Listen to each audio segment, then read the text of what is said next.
ఉప్పుటేరు కొల్లేరికి ప్రధాన డ్రైన్, కానీ దీని నిర్వహణ అస్తవ్యస్తంగా మారింది. పర్యవసానం ఆక్రమణలు, పూడిక పేరుకుపోవడం, నీటి ప్రవాహానికి ఆటంకం ఏర్పడింది.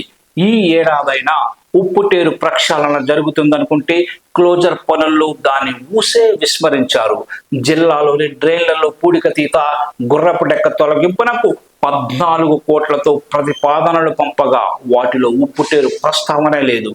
దీంతో ఉప్పుటేరుకు ఊపిరి పోసే ప్రక్షాళన ఎప్పుడు జరుగుతుందో అని కర్షకులు కలత చెందుతున్నారు. ఉమ్మడి పశ్చిమ గోదావరి జిల్లా, కృష్ణా జిల్లాల మధ్య ఉప్పుటేరు మేజర్ డ్రైన్.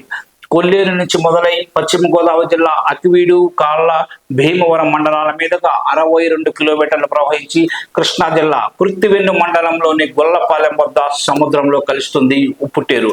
కొల్లేరుతో పాటు 2 జిల్లాల పరిధిలోని మొగదిండి, న్యూ యనమదర్రు, బొండాడ, పొలిమేరు తిప్ప, పాత యనమదర్రు మొదలైన ప్రాంతాల్లో 120 వరకు మేజర్, మెయిన్, మైనర్ డ్రైన్లు, పంట కాలువలు ఉప్పుటేరులో కలుస్తాయి. వీటి ద్వారా గుర్రపు డెక్క, తూడు వ్యర్థాలు ఉప్పుటేరులోకి చేరి పూడికతో నిండిపోతోంది. అకివీడు, లోసరి, దొంగపిండి, పాతపాడు, మాలవాణి తిప్ప, మోరి గ్రామాల్లో డ్రైన్ పూడుకుపోయి మేటలు వేసింది. ఉప్పుటేరుని అభివృద్ధి చేయాలన్న రైతుల విజ్ఞప్తికి దివంగత ముఖ్యమంత్రి వైఎస్ రాజశేఖర రెడ్డి చొరవ చూపారు. పూడిక తొలగింపునకు అకివీడి వద్ద డ్రెడ్జింగ్ పనులు చేపట్టారు. జవ్వ కరుమ నుంచి ఆర్ఎన్బి వంతెన సమీపం వరకు కొంతమేర పనులైతే పూర్తి చేశారు. అనంతరం ఈ పనులు వాయిదా పడ్డాయి.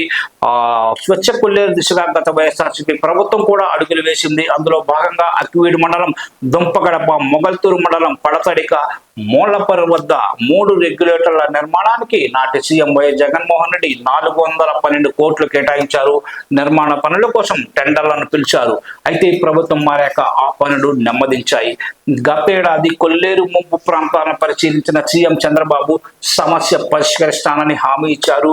దీంతో ఈ ఏడాది క్లోజర్ పనుల్లో ఉప్పుటేరు ప్రక్షాళన మొదలవుతుందని ఆశించారు.